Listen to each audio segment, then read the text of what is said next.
Hello everyone. তো আজকে আমি তোমাদের দেখাবো একটা সস্তার সস্তার বলাটা ভুল, মানে একদম ফ্রি ওয়াটার পার্কের দৃশ্য। মানে ওয়াটার পার্কও বলা যায় না ঠিক, কিন্তু সেই ওয়াটার পার্কের ফিলিংটা তোমাকে দিয়ে দেবে। এটা রয়েছে তোমার মালদা ডিস্ট্রিক্টের যে পাকুয়া রয়েছে, জায়গাটার নাম পাকুয়া। তো পাকুয়া থেকে 30 মিনিটের মতো লাগে এখানে আসতে গাইস। তো এই জায়গাটার যে লোকাল যে জায়গাটার নাম রয়েছে সেটা হচ্ছে তালভিটা বলে এখানকার মানুষজন। তো তালভিটা নারায়ণপুর।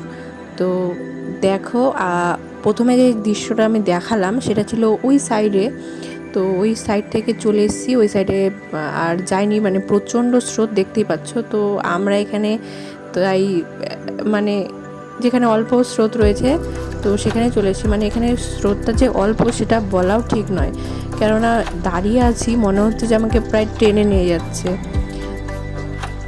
তো অনেক দিন পর জলে নেমেছি, অনেক দিন পরে বলতে কি মানে একদম ছোটোবেলাতে নদীতে নেমেছিলাম, আর এই যে এতদিন পর প্রায় কয়েক বছর পর প্রায় জলে নামলাম। তো ভীষণ ভয়ও করছিল। তো যাই হোক, সবাই মিলে মজা করতে নেমে পড়লাম গাইস। তো বেশ মজাই লাগছিল যে জল, এত সুন্দর স্রোত, আর দৃশ্যটা আমার জাস্ট অসাম লাগছিল। আর সুন্দর হাওয়া বইছিল এই গরমের মধ্যে, এরকম স্রোত প্লাস হাওয়া, এরকম প্রাকৃতিক দৃশ্য একদম অসাধারণ লাগছিল। আর ওই সাইডে সব দেখতেই পাচ্ছ, এখানকার লোকালের সব ছেলেমেয়েরা আছে এখানে। শুধু লোকালের বলাটাও এখানে হবে, মানে শুধু লোকালও না, এখানে বাইরে থেকেও অনেকে এসছে এখানে সব স্নান টান করতে।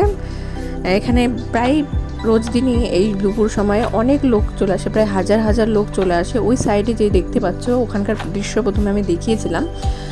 তো ওখানেই বেশি ভিড়টা হয়, আর এখানে একটু কম ভিড় হয়। তো আমরা তাই এখানে কম ভিড় আছে জন্য এখানে একটু চলে আসলাম। মানে খুব জলে নামবো না, যেহেতু জল দেখে ভয় লাগে, জলে নামতেই ভয় লাগে। তো কোনো মতো সাহস করে নেমেছি, মানে এখানে স্নান করার জন্য নামিনি, এমনি জাস্ট নেমে এনজয় করার জন্য। তো দেখতে পাচ্ছ স্রোতটা গাইস, জাস্ট অসাম।